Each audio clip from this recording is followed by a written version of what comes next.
Hello everyone, कैसे हैं आप लोग। आई होप आप सब अच्छे होंगे और स्वागत है आपका पॉलिटिक्स दिस वीक के इस सेशन में। इस हफ्ते हम वो सब डिस्कस करेंगे डिटेल में जो पिछले हफ्ते हुआ है और आप एक एक कॉन्सेप्ट को डिटेल में जानेंगे। आप में से कई लोगों ने कुछ मैसेजेस किए थे जो मैंने आपको पहले भी बोला था कि डू कमेंट कि आपको क्या ऐसा टॉपिक लग रहा है पॉलिटी का जो आपको बहुत कॉम्प्लिकेटेड लग रहा है, आप चाहते हैं कि वो आपके लिए थोड़ा सिंप्लीफाई हो जाए, आप समझ पाए कि वो क्या चीजों का डिस्कशन है। तो आप में से एक व्यक्ति ने रिक्वेस्ट किया था, पार्लियामेंट में कई सारे मोशंस होते हैं, तो पार्लियामेंट्री मोशंस क्या होते हैं इसके बारे में जरा क्लैरिटी चाहिए।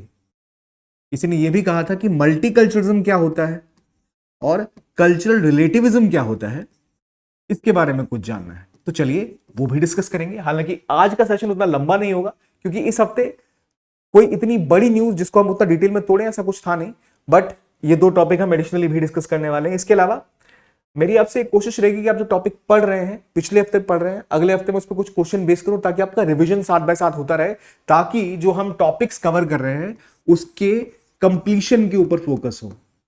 टॉपिक्स जो भी हम पढ़ें उसका 360 कवरेज हो जाए, यानी आप उसको इस तरह से कवर करें कि आप उसके मेंस और प्रीलिम्स दोनों के पर्सपेक्टिव से उस टॉपिक को क्लियरली समझ सके। ठीक है, तो चलिए पहले आपसे मैं पूछता हूं कुछ क्वेश्चंस। जो टॉपिक्स हम पढ़ेंगे वो यहां लिखा हुआ है। लोकपाल की बात हुई थी, लोकपाल इंक्वायरी कमेटी का जिक्र आया था। तो लोकपाल क्या है, लोकायुक्त क्या होते हैं, लोकपाल कैसे बना, क्या उसका इतिहास है, ओम्बड्समैन क्या होते हैं, क्या उसकी रियलिटी है वो जानेंगे, क्या इश्यूज हैं, क्या चैलेंजेस हैं। पार्लियामेंट्री मोशंस के बारे में जानेंगे, वन नेशन वन इलेक्शन की कहानी समझेंगे, इंटरनेशनल आर्बिट्रेशन की कॉन्फ्रेंस इंडिया में हुई थी, क्या होता है इंटरनेशनल आर्बिट्रेशन वो भी जानेंगे, और ऑब्वियसली मल्टीकल्चरलिज्म, कल्चरल रिलेटिविज्म को भी पढ़ेंगे। तो चलिए पहले आपसे मेरा एक सवाल है, FSSAI, food safety standard authority of India, इसकी एक कैंपेन बहुत न्यूज में रहने वाली है भविष्य में। Food eat right campaign. Eat right क्यों जरूरी है? क्योंकि भारत में रेस्टोरेंट्स हो या फिर स्ट्रीट हॉकर्स हो, एक बहुत बड़ी दिक्कत रहती है हाइजीन की।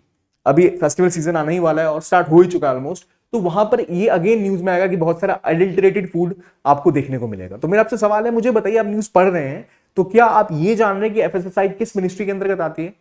कमेंट बॉक्स में लिखिए कि इनमें से कौन सी मिनिस्ट्री है जिसके अंदर आपका एफएसएसआई आती है, फूड प्रोसेसिंग या इंडस्ट्रीज या हेल्थ एंड फैमिली वेलफेयर या कंज्यूमर अफेयर्स। अब यहां आप इन दोनों में कंफ्यूज होंगे अगर आपने गौर से ध्यान नहीं दिया, तो आपको मुझे इसका आंसर कमेंट बॉक्स में बताना है क्या है इसका आंसर, क्योंकि अगले हफ्ते हम एफएसएसआई को डिटेल में कवर करने वाले हैं ताकि आपकी कवरेज पूरी हो जाए।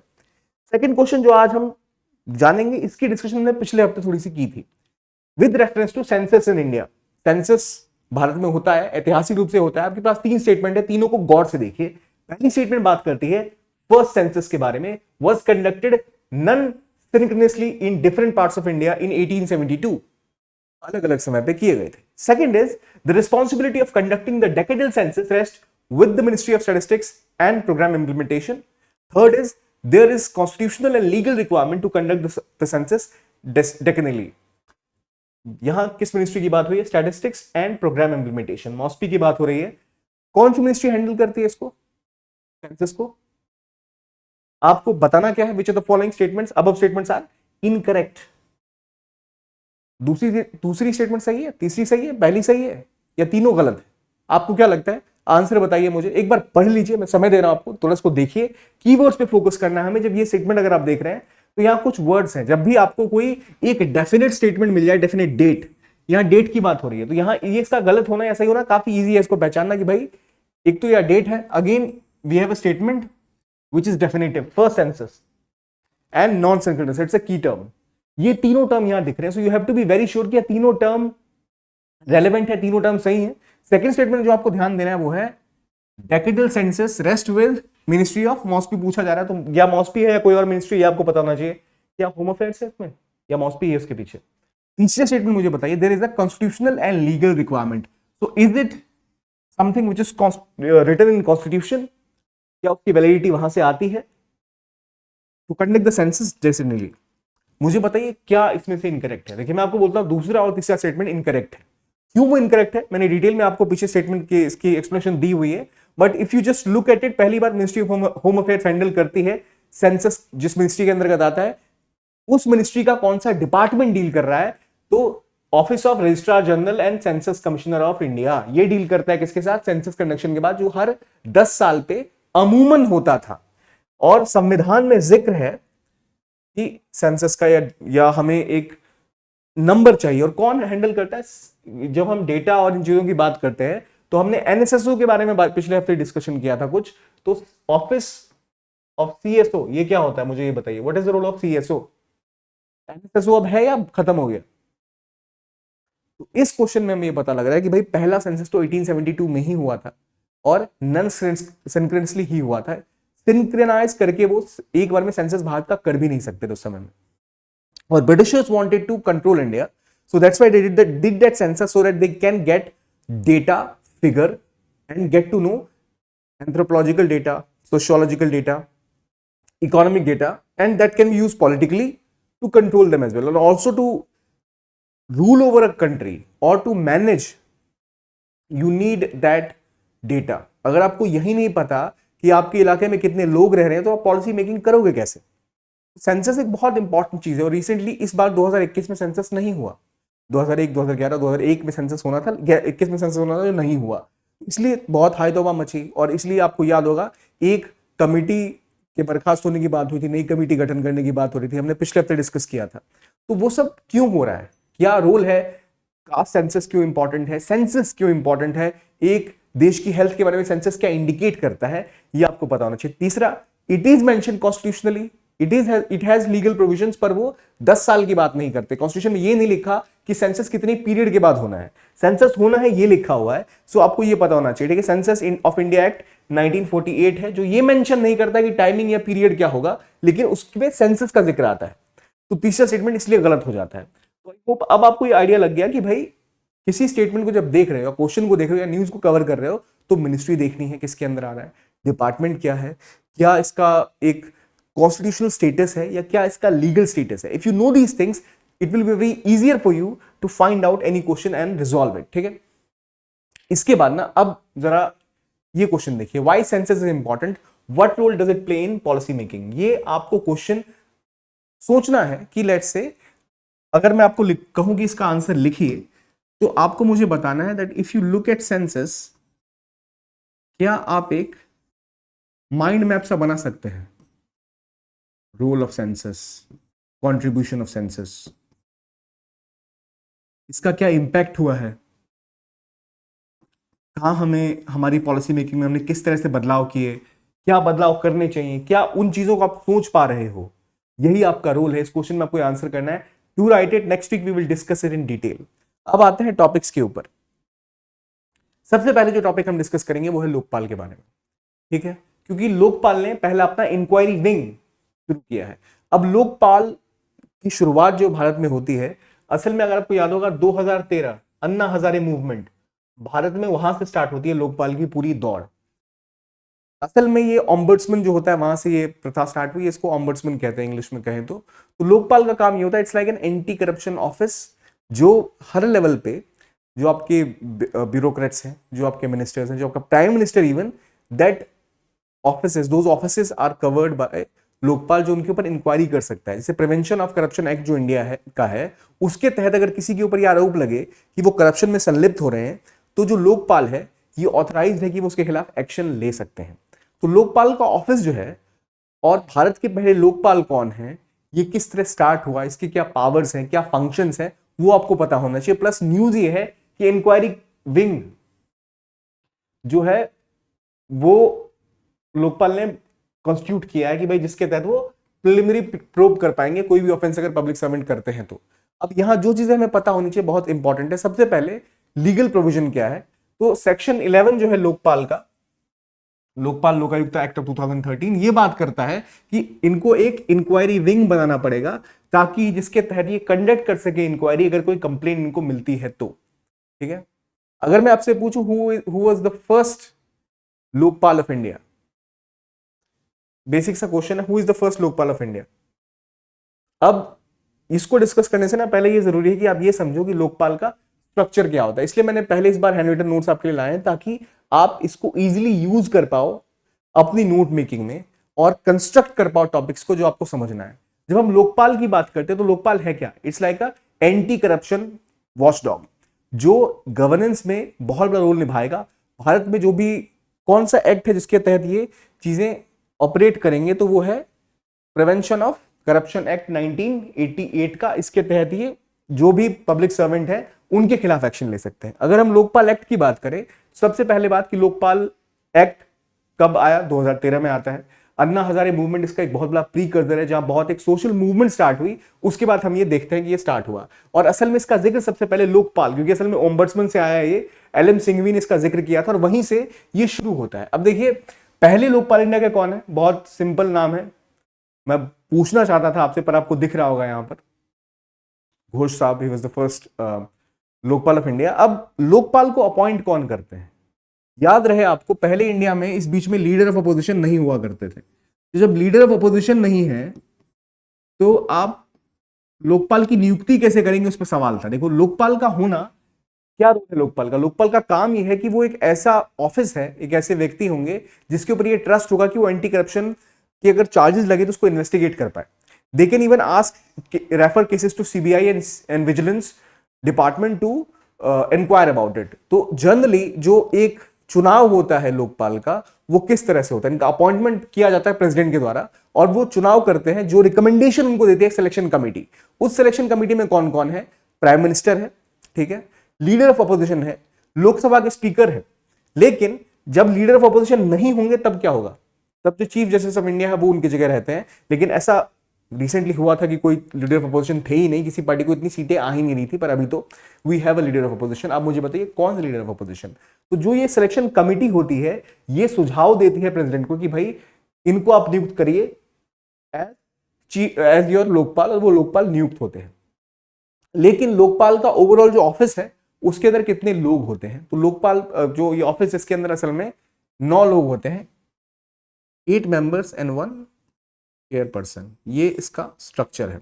अब जो लोकपाल का जो कॉन्स्टिट्यूशन होता है, जो उसको बनाया गया है, उसमें ये ध्यान रखा गया है कि अलग अलग जो ग्रुप्स के लोग हैं उनको रिप्रेजेंटेशन मिले।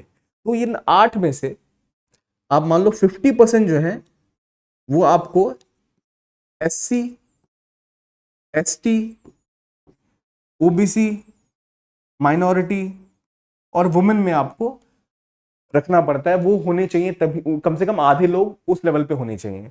और 8 में से एक फिगर समझ लो, 50% इसमें जुडिशियल मेंबर्स होते हैं, 50% नॉन जुडिशियल होते हैं, ठीक है। यानी अगर 8 लोग हैं उसमें 4 ऐसे होंगे जो जुडिशरी या जुडिशियल रूल से जुड़े हुए लोग होंगे, ठीक है, और 4 जो होंगे बाकी एक्सपर्ट होंगे, जिनका लगभग 20 से 25 साल का एक्सपीरियंस होना चाहिए एंटी करप्शन मूवमेंट में या इससे जुड़ी हुई चीजों में। ध्यान रखिए, अब आप कहेंगे 4 तो सर वो आ गए, 4 ही आ गए, ऐसा नहीं है। 8 में से 4 जुडिशियल होंगे, 4 नॉन जुडिशियल होंगे।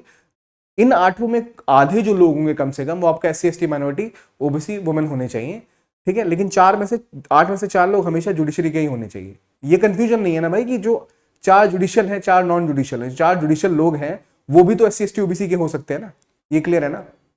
तो ये स्ट्रक्चर है कि 50% has been reserved for marginalised sections so that they also get representated in that office. Plus you have try to ensure कि जुडिशियल जिनके पास एक्सपर्टीज है वो रहे। और ये कहानी खास बात में ये कि आपने ये भी ध्यान दिया है कि जो बाकी सेक्टर है वहां से एक्सपर्ट्स को चुना जाए। तो जुडिशियल मेंबर इसमें कौन बन सकता है? जो सुप्रीम कोर्ट के जज हैं वो, या फिर जो हाई कोर्ट के चीफ जस्टिस हैं वही बन सकते हैं इसके जुडिशियल मेंबर। जो नॉन जुडिशियल मेंबर है उनके लिए भी क्लियर कट एक प्रोविजन है कि 25 साल का एक्सपीरियंस होना चाहिए आपके पास anti corruption, public administration, finance, law और मैनेजमेंट में। तो यानी केवल वही लोग चुने जाएंगे जो एक क्षेत्र में माहिर हैं। तो इसलिए अगर आप देख रहे हैं लोकपाल का जो दायरा है वो काफी बड़ा है। दायरा तो हम बाद में डिस्कस करेंगे, हम डिस्कस कर रहे हैं कि अपॉइंट कौन करता है, कमिटी कैसे फॉर्म होती है, और जो ऑफिस में कितने इनके मेंबरशिप रहती है लोकपाल के ऑफिस में। तो 8+1 एक चेयरपर्सन है, 8 लोग जो बाकी बचे उनमें से 4 का आप शेयर कर लो। 4 जुडिशियल हैं जो या तो याद रखिए जज ऑफ सुप्रीम कोर्ट या chief justice of high court, ठीक है। Plus then you have non judicial, 25 साल का एक्सपीरियंस उनको भी चाहिए, ब्यूरोक्रेसी में, पब्लिक एडमिनिस्ट्रेशन में, एंटी करप्शन में उनका एक्सपीरियंस होना चाहिए। अब हमें पता लग गया कैसे चुनाव होता है, कौन कौन से लोग चुन के आते हैं। Now we are going at and looking at third thing which is कि भाई टेन्योर क्या है इनका। टेन्योर सबसे जरूरी है, टेन्योर सेफ्टी बहुत जरूरी है। टेन्योर का बेस्ट तरीका है यहाँ पे 5 साल का टेन्योर दिया गया है। 70 साल रिटायरमेंट की एज है। नॉर्मली सरकारी नौकरी में लोग 62 और 64 में रिटायर होते हैं। अगर हम कुछ सेक्टर्स को हटा दे दो, तब भी they have a period of time that after that if they are appointed, तो 5 साल का पीरियड उनके पास रहेगा सर्व करने के लिए। टेन्योर पता लग गया। देन इनकी जो पावर है वो क्या होती है, तो इसके अंदर जो भी grade A B C D level के ऑफिसर्स हैं वो सब, जो मिनिस्टर्स हैं वो सारे, प्राइम मिनिस्टर, इन सब के खिलाफ अगर कोई भी अगर कंप्लेन आती है ग्राफ्ट की यानी करप्शन की, संलिप्त होने की, तो उसमें ये लोग इंक्वायरी बैठा सकते हैं। और एक चीज खास रखिए, वो जो अन्ना हजारे मूवमेंट था वहां प्राइम मिनिस्टर को लेकर खासतौर पर फोकस था कि नहीं, इनके खिलाफ इनके पास पूरा अधिकार होना चाहिए। अभी जो सिस्टम है उसमें प्राइम मिनिस्टर को कुछ एक्सेप्शन मिले हुए। वो एक्सेप्शन क्या है कि अगर इनके खिलाफ आपको एक्शन लेना है तो पहले आपका फुल लोकपाल बेंच बैठेगी, उसमें 2/3 लोग जो है इनका अप्रूवल मिलना चाहिए, तभी जाकर आप इनिशिएट कर सकते हो any action against the prime minister. Also prime minister के खिलाफ जो ग्राफ चार्जेस हैं वो कुछ एरियाज में काम नहीं करते, जो सिक्योरिटी से जुड़े हुए हों, इंटरनेशनल रिलेशन से जुड़े हुए हों, एटॉमिक एनर्जी स्पेस से जुड़े हुए हों, या सेफ्टी या सिक्योरिटी से जुड़े हों, इन इलाकों में एलिगेशन अगर लगती है तो you can not straight away act as you can act on others. तो हमें पता लग गया कि भाई क्या इनका स्ट्रक्चर है, क्या मेंबर है, प्राइम मिनिस्टर को क्या डिफरेंस मिला हुआ है इसमें, प्लस इनकी पावर्स। तो इंक्वायरी ऑर्डर कर सकते हैं, सीवीसी सीबीआई से कंसल्ट कर सकते हैं, उनको इंक्वायरी में लगा सकते हैं। सिविल कोर्ट के पास जो अधिकार होते हैं, they can ask you to summon, search warrant जारी कर सकते हैं। So they have a large space of power जो इनके पास एग्जिस्ट करती है लोकपाल के पास।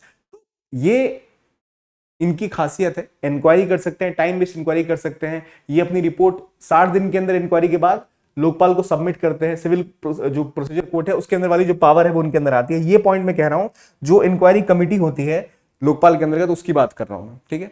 अब ये सिस्टम कैसे काम करता है, क्योंकि इनके अलग अलग विंग्स हैं।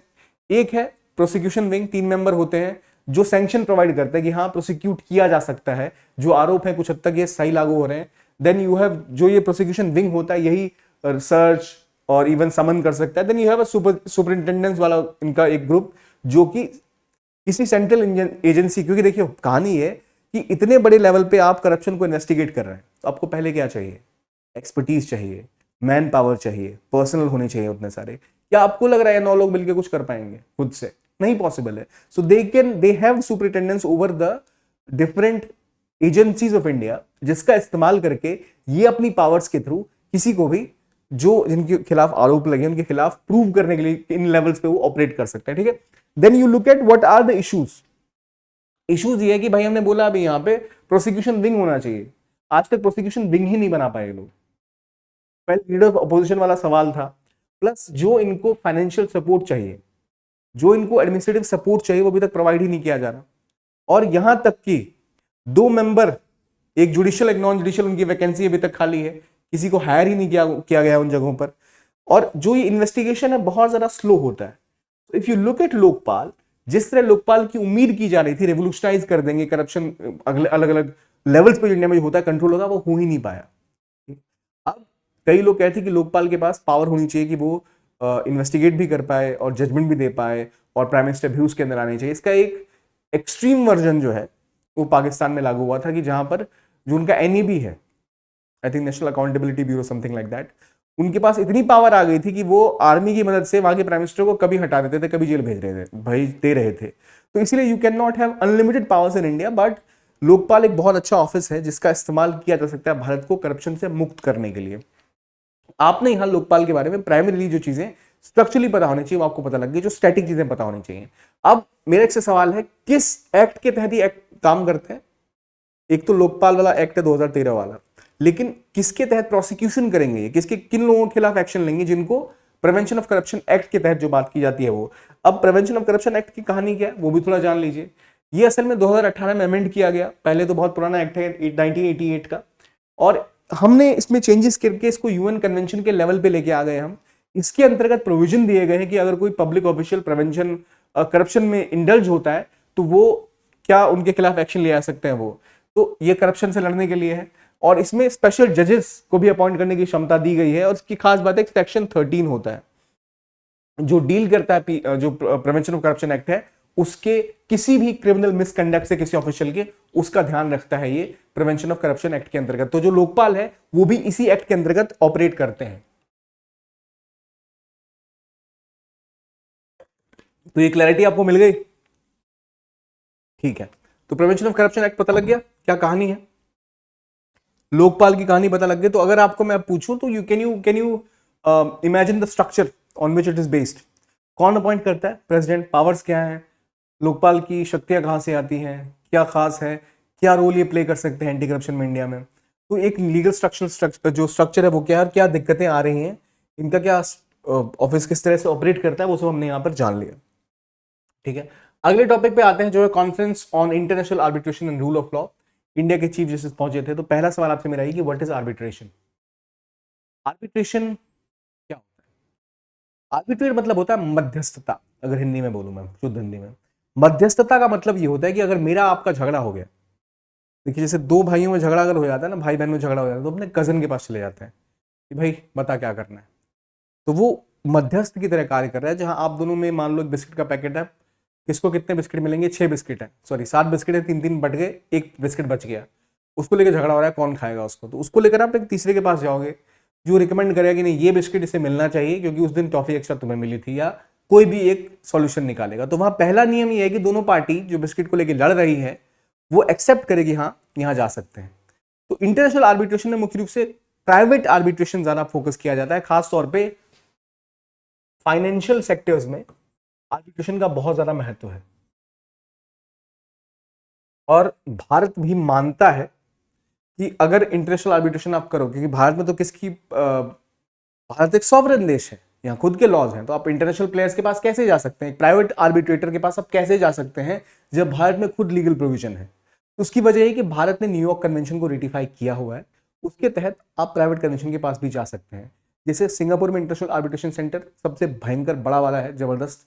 कुछ ऐसा ही आर्बिट्रेशन सेंटर्स इंडिया में 2 जगह शुरू की गए, एक तो मुंबई में और दूसरा गिफ्ट सिटी गुजरात में, ताकि सिंगापुर जैसा इंडिया में भी आर्बिट्रेशन का एक पूरा हब बन सके।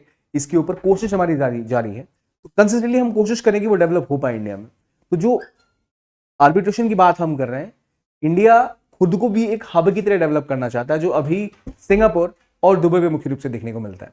तो वो जो एक डिफरेंस है कि किस किस तरह की आर्बिट्रेशन होती है, आर्बिट्रेशन क्यों इंपॉर्टेंट है, तो असल में एक डिस्प्यूट रेजोल्यूशन मैकेनिज्म है जो कि प्राइवेटली होता है। और इसमें प्राइवेटली इसलिए होता है, क्यों उसको मान्यता दी जाती है कि इंडिया ऑलरेडी डिक्लेरेशन मान चुका है, plus it is a way to solve issues which go beyond boundary of one country. कई जगह कई सारे मल्टीनेशनल कंपनीज इन्वॉल्व होती है, तो वहां they fall in a grey area that can be resolve only when we have this type of situations. अब यहां देखो टाइप्स ऑफ आर्बिट्रेशन में हम देखें, एक होता है एडहॉक आर्बिट्रेशन, यानी जो मुद्दा आया उसके तरह से आपने आर्बिट्रेशन के लिए कोई पैनल सजेस्ट किया। कुछ होते हैं इंटरनेशनल आर्बिट्रेशन के परमानेंट इंस्टीट्यूशनल आर्बिट्रेशन सेंटर्स, जैसे आप परमानेंट कोर्ट ऑफ आर्बिट्रेशन की बात कर लो, PCA.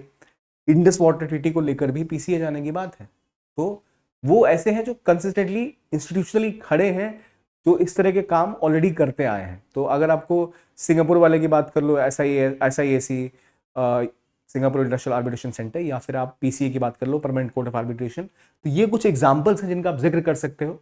But then you can have ad hoc arbitration centers as well, and they are gaining a lot of prominence specifically in case of financial issues। तो ये एक अच्छा तरीका इंडिया में हमने पिछले हफ्ते डिस्कस किया था कि कैसे जो लोक अदालत है उन्होंने लगभग 1 करोड़ केस जो है वो रिजॉल्व किए।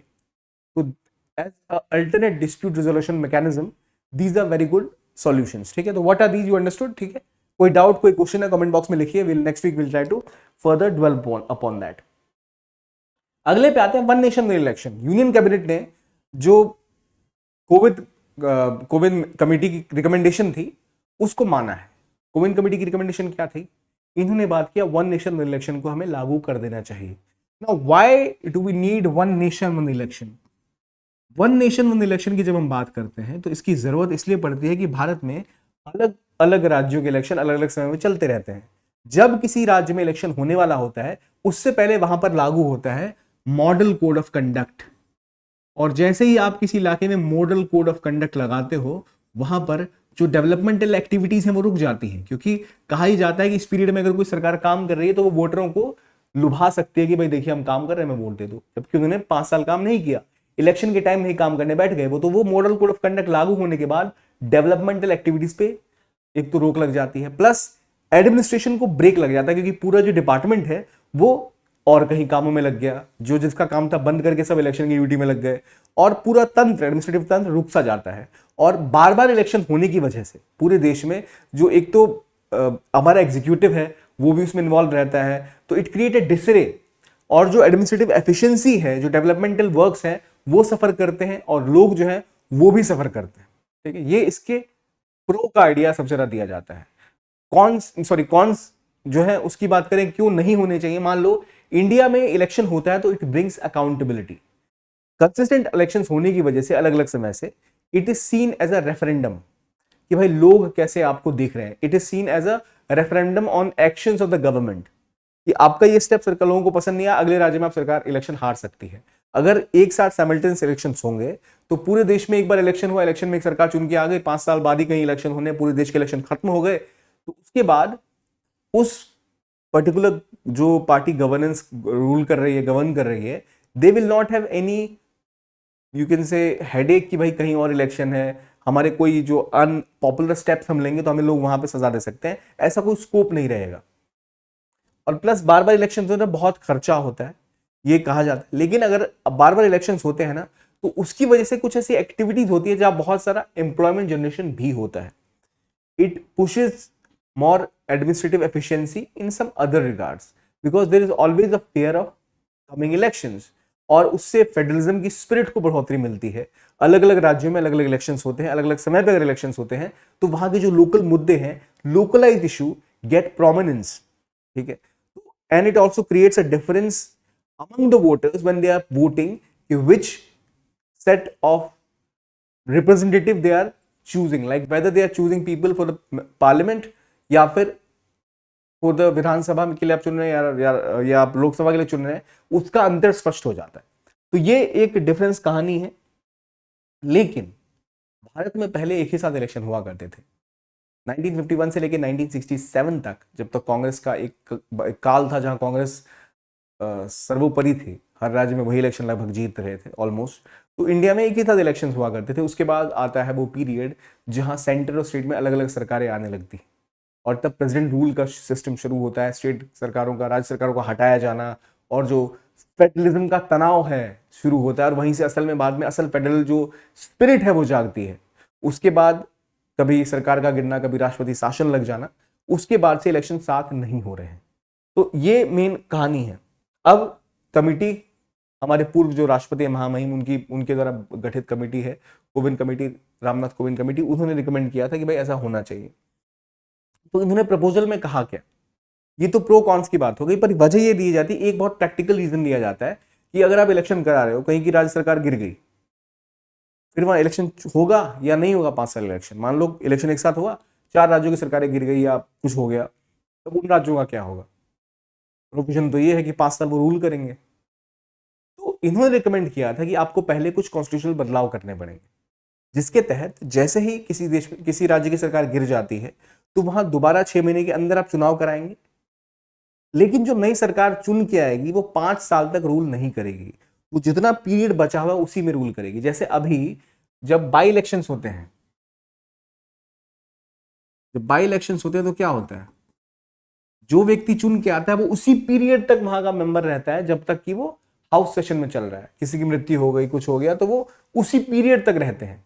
तो उन्होंने कहा हमें वैसा कुछ करना चाहिए, and they have specifically talked about article 82A।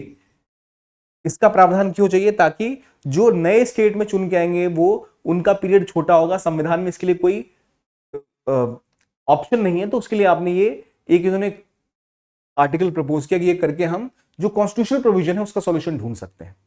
82A की बात उन्होंने की है, बदलाव की। प्लस आपको कुछ बदलाव करने पड़ेंगे और कॉन्स्टिट्यूशनल मेजर्स में, वो भी उन्होंने कहा कि वो कर देने चाहिए। और अगर हम ऐसा करते हैं तो हमारा एक तो बहुत ज़्यादा फाइनेंशियल बेटरमेंट होगी, it will provide better outlook, it will lead, जो हमने ऑलरेडी डिस्कस किए प्रोज जो इसके हैं। और ग्लोबली अगर आप देखो तो जर्मनी की बात कर लो, आप स्वीडन की बात कर लो, साउथ अफ्रीका की बात कर लो, ब्रिटेन की बात कर लो, यहाँ साइमल्टेनियस इलेक्शंस ही होते हैं। और हिस्टोरिकली पहले भी इंडिया में साइमल्टेनियस इलेक्शन हुआ करते थे। But you need to know some of the negatives and some of the positives which I have already discussed with you. तो सबसे बड़ा जो प्रैक्टिकल वजह थी कि भाई टेन्योर छोटा हो जाएगा, उसका सॉल्यूशन ये बताया कि ऐसा कर सकते हैं। इन्होंने कहा कि आपको अब वोटर आइडेंटिफिकेशन के अंदर भी बदलाव करने पड़ेंगे, उसके प्रावधान की बात भी इस कमेटी ने की है। क्यों वन नेशन इलेक्शन चाहिए, तो पहला वही बात है जो हम ऑलरेडी डिस्कस कर चुके हैं, पब्लिक सर्विस में डिसरप्शन हो जाता है, ब्लैक मनी कम हो जाएगी अगर ऐसा होगा तो, क्योंकि ऑलरेडी बार बार इलेक्शंस होते हैं, सो ब्लैक मनी का संचालन बहुत ज्यादा होता है। Then you have policy continuity disturb हो जाती है, एक साथ इलेक्शंस होंगे तो पॉलिसी कंटिन्यूस चलती रहेगी, आपको पता है कहाँ कहाँ कौन सी सरकारें हैं, किन के बीच में कैसा समन्वय बैठना है, कौन सीएम कहाँ रह रहे हैं, कौन पीएम कहाँ पर है, पीएम तो खैर एक ही है, अलग अलग सीएम्स के साथ उनको भी पता है इनका पीरियड है, we have to work together so they can also increase their interoperability, ताकि बेहतर तरीके से पॉलिसी इंप्लीमेंटेशन कर पाए। Apart from that you will create cost efficiency, क्योंकि आपका खर्च कम होगा। It will also lead to reduce voter fatigue, ये होता ही है कि कभी एक बार स्टेट इलेक्शंस हुए, सेंट्रल इलेक्शंस हुए, then you have panchayat elections, तो जो वोटर है उसका फैटीग हो जाता है। That's why we see sometimes कि वोटर टर्नआउट कम होता है। अगर आप एक साथ कराओगे तो वोटर टर्नआउट भी बढ़ेगा और एक अवेयर और बेटर एक्टिव आपको वोटर देखने को मिलेगा। ये कहा जाता है वन नेशन वन इलेक्शन के पीछे। लेकिन ड्रॉबैक्स में भी आ जाओ तो ये भी कहा जाता है कि जब ऐसा कुछ करोगे तो voter will have less of an option, ठीक है, and plus then it will create a scenario जहां पर वोटिंग बिहेवियर इस तरह से हो सकता है कि it will supposedly help those parties which are national parties, और इलेक्शन का जो रुख है वो ऐसा हो जाएगा कि जो नेशनल मुद्दे हैं उसके ऊपर इलेक्शन लड़ने स्टार्ट हो जाएंगे। It will create a big logistical challenge. कहानी सिर्फ इतनी है कि ऑलरेडी जो इंडिया में इलेक्शन होते हैं लोकसभा के, वो 2 महीने चलते हैं। अगर सारे राज्यों में इलेक्शन होंगे तो आप कैसे मैनेज करोगे, 6 महीने इलेक्शन चलाओगे। प्लस जब भी इलेक्शन होते हैं अगर आप इतने बड़े पैमाने पर करोगे तो आपका जो वर्कलोड है, एक तो फाइनेंशियल मैकेनिज्म की बात आ जाएगी, फिर आपके पास जो, चलो वो तो एक साथ कम होगा खर्च, उसके अलावा जो आपको ईवीएम्स चाहिए, जो पर्सनल्स चाहिए, उसकी दिक्कत आएगी। Then you have issues of constitutional amendment, जहां आपको आर्टिकल 356 में बदलाव करने पड़ेंगे, बेसिक स्ट्रक्चर आपका कुछ हद तक बदल जाएगा, उसमें बदलाव करने की बात आ सकती है इसके बाद। प्लस फेडरलिज्म के स्ट्रक्चर को नुकसान है भाई, क्योंकि ये रीजनलिज्म इश्यूज जो है रीजनल उसको दबा देगा और एक यूनिटरी मेजर की तरह देखा जा सकता है, जहां पर जो सेंटर है, ऑब्वियसली जो राष्ट्रीय मुद्दे हैं वो प्रमुख रूप से देखे जाएंगे, तो वोटिंग का पैटर्न वो डिसाइड कर देंगे। तो उससे हो सकता है रीजनल पार्टीज जो रीजनल एरियाज में ही सिर्फ रूल करती हैं, जो केवल वहीं कंटेस्ट करती हैं, they might feel that they are not being you what you can say represented, और they are not getting a equal plane to fight. तो ये वजह है जिसकी वजह से वन नेशन इलेक्शन का विरोध किया जा रहा है। अब मुझे आप बताइए कि कितना एक्सपेंडिचर एक इलेक्शन में होता है, in one state elections conduct कराने में। ये डेटा क्या आपको याद है? नहीं याद है तो मुझे बताइए क्या है, बताइए क्या है ये डेटा। क्योंकि देखिए अगर आपको पता है तो आप यहाँ ये सीधा लिख सकते हैं कि भाई हर स्टेट इलेक्शन में आपके 6000 करोड़ या 600 करोड़ इतने पैसे खर्च हो रहे हैं, आप इतने राज्यों में अलग अलग इलेक्शन कराते हैं, वो सब अगर एक साथ होंगे तो कम आप खर्चे में इलेक्शन करा पाएंगे, जिससे जिससे जो हमारा फिस्कल मैनेजमेंट है वो बेहतर होगा। तो ये डायमेंशन आप देख सकते हो। चलो ये तो हम समझ गए, राइट। अगले टॉपिक पे आते हैं जहां हम बात करेंगे पार्लियामेंट्री प्रोसीजर्स की, ठीक है। अब देखो पार्लियामेंट्री प्रोसीजर्स, पार्लियामेंट में कोई चीज किसी क्या काम किया पार्लियामेंट में, लॉ मेकिंग पार्लियामेंट का काम है। पार्लियामेंट की मोशंस हमें याद कभी नहीं रहते, आमतौर पे कंफ्यूजन बहुत रहता है, क्या है भाई क्या चीजें हैं, क्लैरिटी नहीं मिलती है। तो देखो संसद में अगर आप चुन के जाओगे तो आपका रोल क्या होगा, आप खुद को रखो। You are suppose to serve the people, you are suppose to pass the law. कोई बिल गवर्नमेंट लेके आ रही है, कोई भी लेके आ रहा है, तो आप उसके ऊपर वोट करते हो ये बिल पास होगा या नहीं होगा, वो बिल अच्छा है या नहीं है। कोई देश में दिक्कत आ रही है तो उसके खिलाफ मंत्री से पूछना, मंत्री जी क्या काम हो रहा है, क्या काम नहीं हो रहा। तो वो सब डिवाइसेस होते हैं जिसके तहत पार्लियामेंट काम करती है। कुछ चीजें बहुत गंभीर होती हैं, कुछ इतनी गंभीर नहीं होती हैं।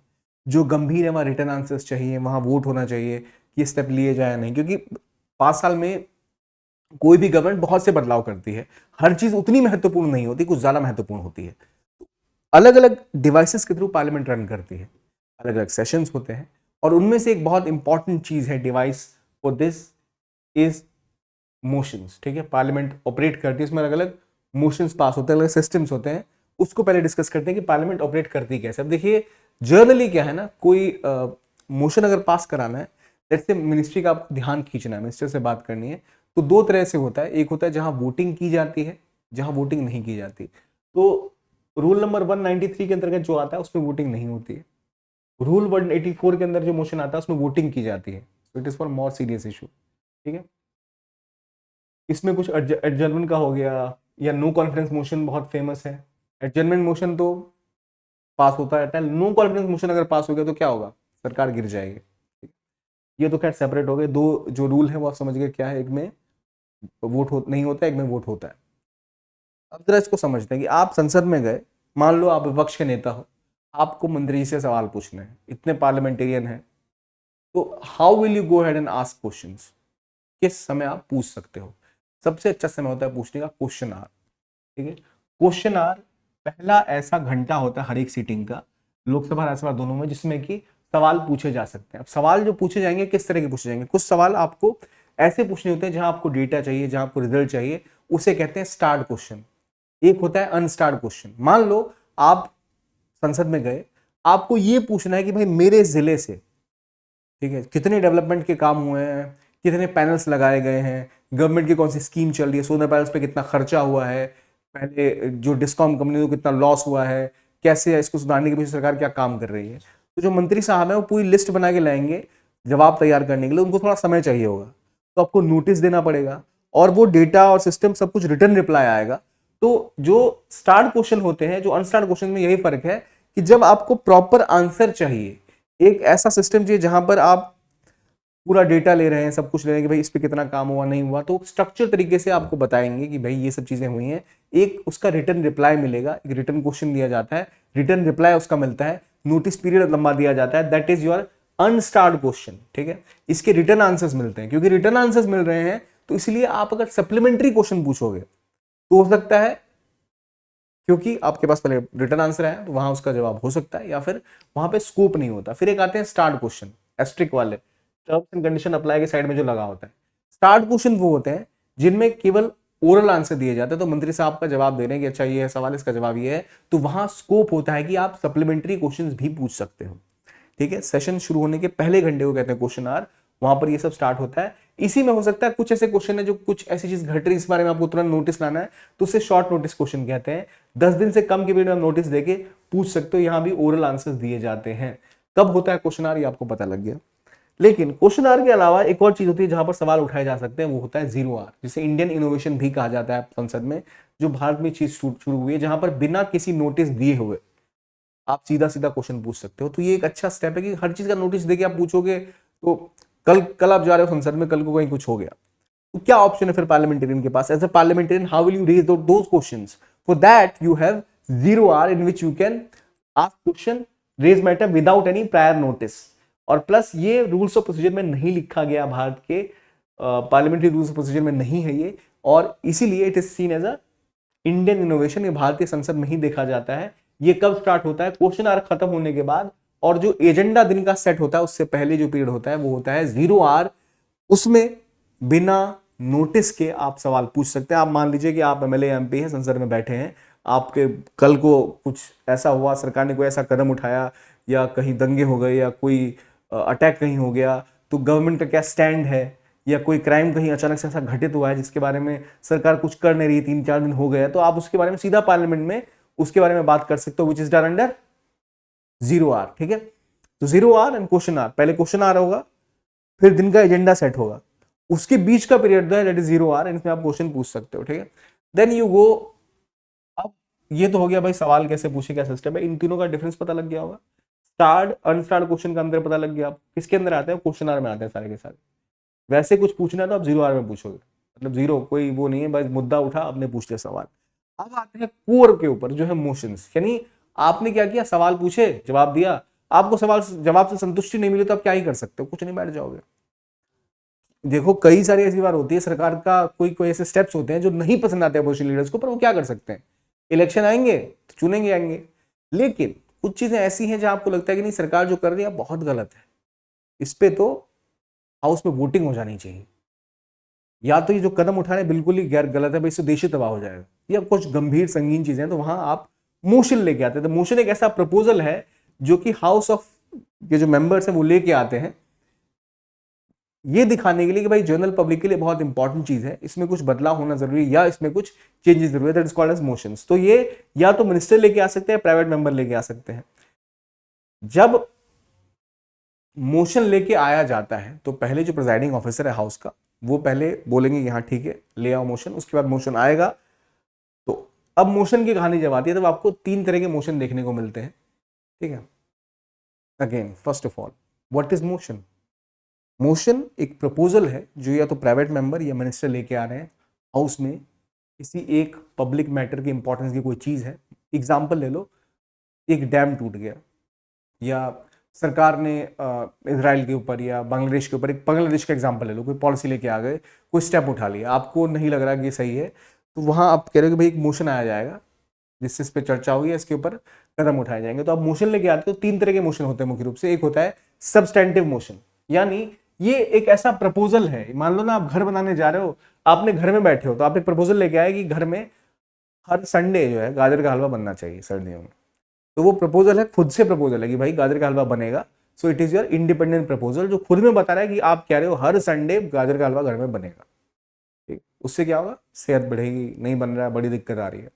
तो that statement, that proposal itself which you are giving is a substantive motion, जहां आप बता रहे हो कि भाई सरकार को कदम संडे को उठाना, गाजर का हलवा में खिलाना है।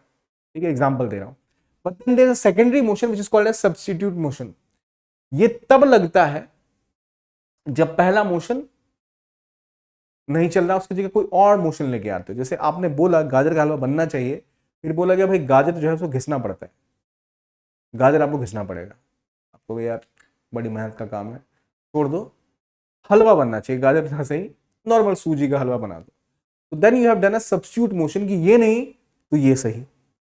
तो ये तभी ऑपरेट करेगा जब ये ओरिजिनल मोशन जो आपका था गाजर के हलवे वाला, ये काम नहीं कर रहा है। ठीक है, then you have a third type of motion as well which is called as subsidiary motion। ये थोड़ा अलग है। यहां पर क्या था, गाजर का हलवा का प्रपोजल लेके आया, आपने कहा नहीं भाई गाजर में दिक्कत है तो चलो हलवा ही बस बना दो। तो यहां या तो गाजर का हलवा बनेगा, हलवा बनेगा, ठीक है, लेकिन ओरिजिनल क्या था, गाजर का हलवा, उसके सब्स्टिट्यूट में आप दूसरा ऑप्शन दे रहे हो, दूसरा प्रपोजल है। पर यह भी तो हो सकता है ना, गाजर का हलवा बन रहा है तो उसके साथ क्या खाएंगे? उसके साथ लेट्स से आप कहो कि लस्सी होनी चाहिए, हालांकि कॉम्बिनेशन सेट नहीं है, पर आप कह सकते हो कि जो लस्सी भी होनी चाहिए इसके साथ, अच्छा टेस्ट लगेगा, या फिर चाय बननी चाहिए उसके साथ। तो यू आर सेइंग कि जब भी हलवा बनेगा गाजर का तो साथ में चाय बनेगी, जब जब ये बनेगा तब तो ये भी बनेगा। ठीक है, जिस दिन गाजर का हलवा बन रहा है सुबह डोसा बनना चाहिए नाश्ते में, दोपहर में वो खाएंगे ताकि टेस्ट बैलेंस रहे। तो डोसा जो बन रहा है वो एज अ सब्सिडरी मोशन बन रहा है। वो प्रपोजल ये है कि भाई वो होगा तो साथ में ये भी हो जाना चाहिए। तो कोई एक प्रपोजल लेके आ रहा है, उसमें जो अलग अलग प्रोविजंस को जुड़े हुए और हैं, दैट आर सब्सिडरी मोशंस। ठीक है, ये ओरिजिनल के रेफरेंस में होते हैं। इसमें 3 तरह के होते हैं, एक अमेंडमेंट वाला जहां कुछ बदलाव किए जाते हैं, एक सुपरसीडिंग वाला, एक एंसिलरी। 3 तरह के होते हैं जो उसी से जुड़े हुए होते हैं। ठीक है, तो motions are like proposals, substantive वाला जो खुद से इंडिपेंडेंट है, सब्स्टिट्यूट उसके बदलाव वाला, और प्लस जो सब्सिडरी है which is additional to that. ठीक है, ये हो गए भाई, ये क्या है? ये है formal proposal to initiate discussion on the matter of general public importance. ठीक है, कि घर में क्या बनेगा, गाजर का हलवा, साथ में सुबह डोसा बनेगा, या फिर नॉर्मल हलवा बना दो। तो पार्लियामेंट में कोई मुद्दा अगर पब्लिक इंपॉर्टेंस का, उसको लेकर ये 3 चीजें होती हैं। I hope you have clear about कि what is a motion, why it is bought, why it is bought, और 3 जो प्रमुख तरीके वो क्या होते हैं। ठीक है, ये तो हो गए भाई पब्लिक इंपॉर्टेंस की जो चीजें हैं उन पे आपको ये आप मोशन लेके आ गए। लेकिन इसके अलावा और भी प्रपोजल आप लेके आते हो, जैसे एक होता है क्लोजर मोशन। ठीक है, मान लो आपको पता लग रहा है कि अभी एक डिबेट हो रही है कि गाजर का हलवा बनना चाहिए, हलवा बनना चाहिए। मान लो आपका भाई है या बहन है, भाई मान लेते हैं, भाई के ऊपर जिम्मेदारी है कि भाई उसी को बनाना पड़ेगा संडे को। वो कहेगा नहीं नहीं नहीं नहीं, ये बकवास हो रही है, इसकी जरूरत नहीं है, इसको बंद करो और वोट करा लो। अगर वोट में जीत गए तो ठीक है, नहीं तो कोई बात नहीं। तो उसे कहते हैं कट, जो क्लोजर मोशन होता है, जहां आप कह रहे हो कि भाई इसे कट शॉर्ट करो डिबेट को, डिबेट बहुत हो रही है, अब सीधा वोटिंग करा दो। That is a closure motion. इसमें 2 तरह के मोशन होता है, सिंपल क्लोजर, यानी मान लो, इसका एक टेक्निकल एग्जांपल देता हूं, ये तो समझ गए ना क्या है। अब इस पे आते हैं। मान लो एक बिल जा रहा है डिस्कस होने के लिए, बिल बहुत सारे हैं, बहुत सारे बिल हैं, एक बिल में डिस्कशन होती है, उसके बाद वोट होता है, फिर वो पास होता है।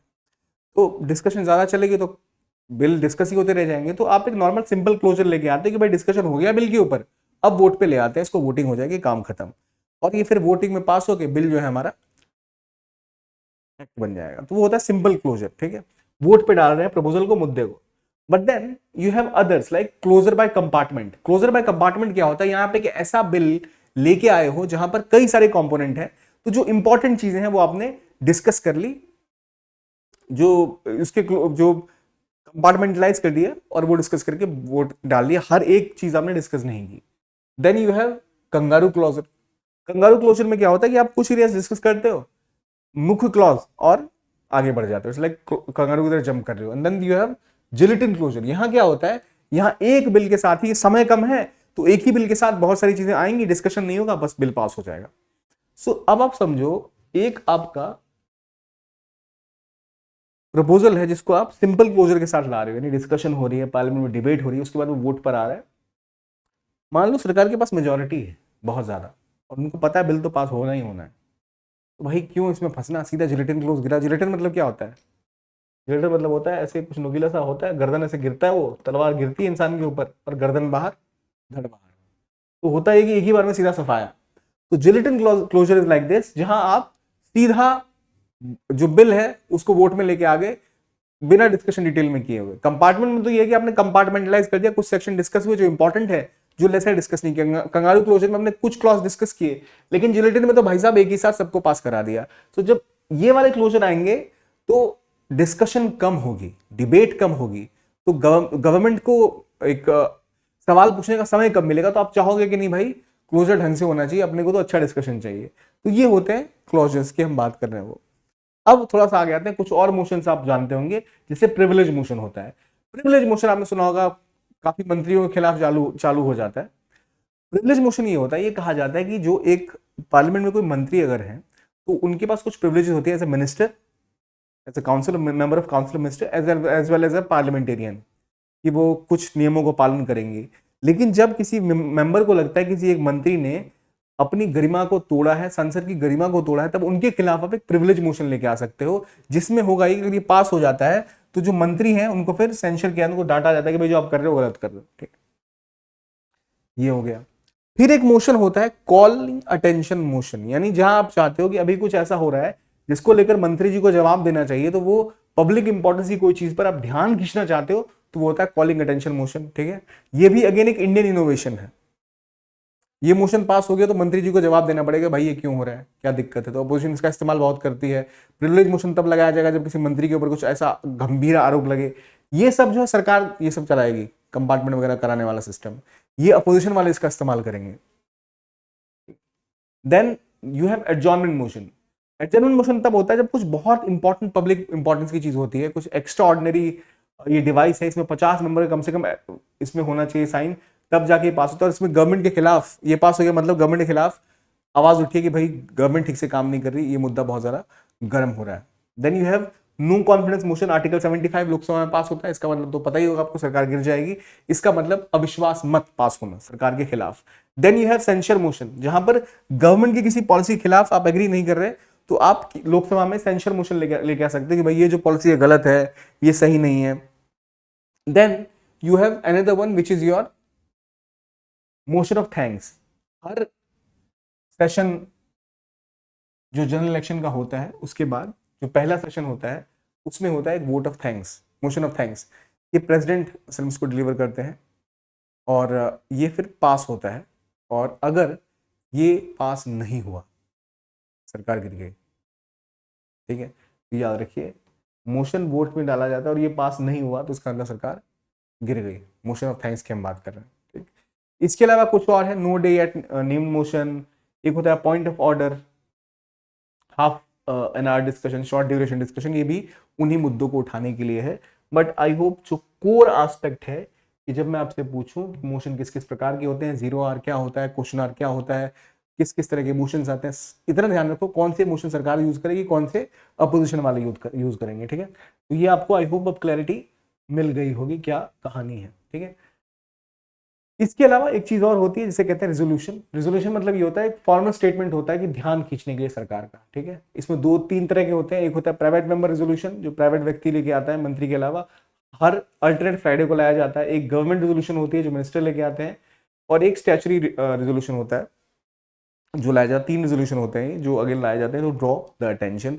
अब आप कहोगे जब मोशन रेजोल्यूशन की क्या जरूरत है, मोशंस रिक्वायर बोट ऑफन, वो बहुत ब्रॉड पैराडाइम है, वहाँ सरकारें गिर भी सकती हैं। तो ये हमने समझा पहली बात कि रिजोल्यूशंस क्या होते हैं, मोशंस क्या होते हैं, अलग तरह के मोशंस हमने समझ लिए, ठीक है। तो one thing which is left, क्योंकि वीडियो थोड़ा लंबा जा रहा है, अब मैं एक चीज जो आपके साथ और डिस्कस करूंगा वो है किसी एक रिक्वेस्ट थी कि what is multiculturalism and what is cultural relativism. तो ये व्यक्ति है फ्रांस बोआस। फ्रांस बोआस साहब ने कल्चरल रिलेटिविज्म की बात की थी। What is cultural relativism and what is multiculturalism. Bharat एक कैसा देश है, तो एक मल्टीकल्चरल सोसाइटी हम कह सकते हैं भारत, जिसके अंदर अलग अलग कल्चर एग्जिस्ट करते हैं, अलग अलग सबकी मान्यताएं हैं, सबकी भावनाएं हैं, वो फॉलो की जाती हैं। मान लो India is like a salad bowl, जहां पर अलग अलग धर्म, अलग अलग विचारों, अलग अलग क्विजीन, कल्चर, रिलीजन के लोग रहते हैं। It's like a salad bowl जहां टमाटर भी है, प्याज भी है, खीरा भी है। दैट इज योर सैलेड बोल मॉडल, मल्टीकल्चरलिज्म, जहां पर कई सारे कल्चर्स को एग्जिस्ट करते हैं, जो फोकस करता है को एग्जिस्टेंस के ऊपर।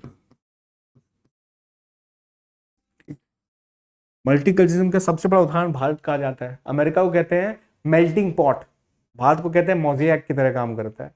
तो कई सारे कल्चरल जब एक साथ एक जगह पे को एग्जिस्ट करते हैं, उस पूरी चीज को हम मल्टीकल्चरलिज्म कहते हैं। अब ये वेस्ट में शुरू हो गई है, इंडिया में तो बहुत सालों से मल्टीकल्चरलिज्म था ही, सदियों से है।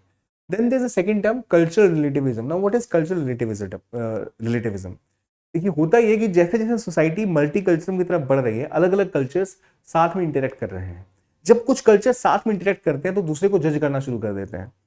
मान लो इंडिया में अरेंज मैरिजेस होती हैं, अमेरिका वेस्ट में नहीं होती, सो दे माइट थिंक कि भाई ये बताओ अरेंज मैरिज करते हैं कैसे लोग हैं, and they will make fun of it, or they will say कि these are socially culturally backwards, that's why they have arranged marriages। और कई ऐसी प्रैक्टिसेस हैं जिसको आप कह सकते हो कि नहीं, ये जो फॉलो करते हैं ये तो बहुत ही प्रिमिटिव सी चीज़ है, ये लोग डेवलप नहीं इसलिए फॉलो करते हैं। तो फ्रांस बोआस ने कहा था कि नहीं, ऐसा नहीं है। एंथ्रोपोलॉजिकल स्टडी के हिसाब से उन्होंने ये कहा था कि जब आप किसी भी कल्चर प्रैक्टिसेस को देखो तो आपको उसके रिलेशन में देखना चाहिए कि जिस परिपेक्ष में वो है, जो उनका पृष्ठभूमि है, जिस बैकग्राउंड में वो ऑपरेट करते हैं, तो क्या उनकी सोसाइटी किस तरह ऑपरेट करती है। So in that context, in relation to their culture, we should judge that practice. We should not judge that practice by our cultural standards. So you have to practice cultural relativism कि भाई जिस culture को आप देख रहे हो उसके relation में आप उसको जज करो, ना कि independently. So that is the concept of cultural relativism. Multiculturalism is a practice wherein multiple cultures coexist within a state, within a territory, within a boundary. But when you look at cultural relativism, यहां पर बात यह है कि जो cultural practices है आप उनको उनके रिलेशन में एसेस करो या जज करो। भारत एक डेवलप कंट्री नहीं है, लेकिन अगर हम अमेरिकन प्रैक्टिसेस को बोल दे भाई देखो अकेले रहते हैं, बताओ हम लोग तो परिवारों के साथ रहते हैं, यहाँ 16 साल में 18 साल में बच्चों को घर से निकाल दे रहे हैं, कितने कितने अब दुष्ट माता पिता हैं, पर वो उनका कल्चरल प्रैक्टिस है। We have to look at their culture, then see in relation to their cultural practice what they are doing. We can not जज that. Similarly, they can't judge us. They should know कि हमारा cultural aspect क्या है, उससे वो relate करके देखें। So that is how the concept of cultural relativism operates, कि किस हिसाब से उसको जो कल्चरल चेंजेस हैं वो अपने जो डिसीजन मेकिंग है, जो उनका सिस्टम है, वो कल्चर के हिसाब से रिलेटिवली आगे या पीछे होता रहता है। वो उस कॉन्टेक्स्ट की बात वहां पर थी। तो ये कॉन्सेप्ट है कल्चरल रिलेटिविज्म का। तो आज के टॉपिक में हमने प्रमुख चीजों को डिस्कस किया। मैं आपसे रिक्वेस्ट करता हूं जो भी आपके मुद्दे हैं, इश्यूज हैं, you can always write in comment box. Will pick up your issues as well. Will try to make sure that आप उसको अच्छे से समझें। ये था आज का वीडियो। देखने के लिए बहुत बहुत धन्यवाद। आई होप ये आपको अच्छा लगा हो। Keep watching PW only IAS।